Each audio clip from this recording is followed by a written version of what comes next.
Dragon Boat Training. Dito lamang yan sa Saikong Fair at gabi-gabi po nilang ginagawa ito. So pagmasdan po natin, papakita ko po sa inyo yung mga kaganapan dito sa aking pagtambay dito sa waterfront. Kasama nga siya. Ayan o, may isa. Naiwan. May naiwang isa. Ayun, sinundo nila.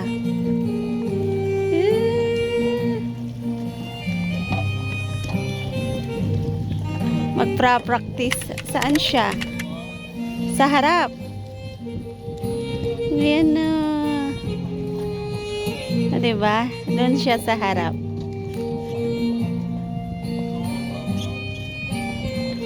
Gabi sila nagpa-practice.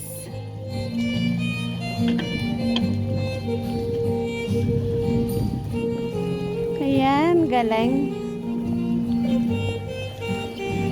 Sana all.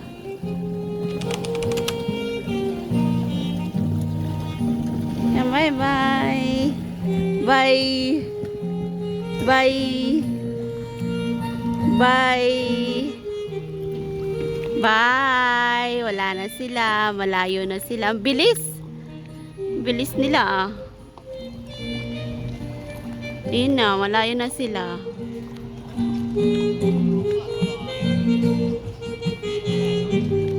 Saan kaya sila pupunta?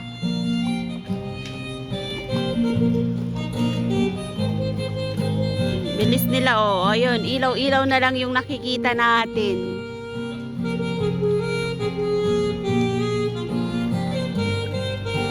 Saan kaya sila pupunta? Wala na. Yung ilaw-ilaw na lang nakikita. Ayan oh, di ba ang ganda dito? Mayroon ding ano, isa, susunod. Parating. So, ang ganda po dito. Ganda tumambay. Ayun na sila, oh. Yun, malayo na sila. Umiilaw-ilaw na lang. So, ang ganda po dito sa may seaside. Ito po yung seaside ng Saikong. Ito po yung waterfront. At marami talagang mga nagsasagwan dito o kaya nagpa-practice na mga pang dragon boat. Kasi malapit na naman. Yan, pinaghahandaan talaga nila.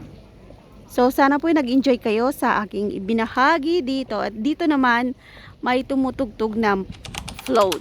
Yan. Hindi ko alam kung araw-araw siya dyan. Pero nakaka-relax. Habang nanonood ka dito sa may seaside, yan, may tumutugtog dyan. Marami ding mga taong naglalakad-lakad. Yan, dito ang paradahan ng mga bangka pag hindi sila nagbiyahe. Tulad dito. Yan, pang business. Speedboat. So, ang ganda-ganda po dito pag gabi. Dito lang ako tumatambay pag wala akong ginagawa, pag wala yung alaga ko, pag naboboring ako sa bahay, nandito lang ako nakatambay.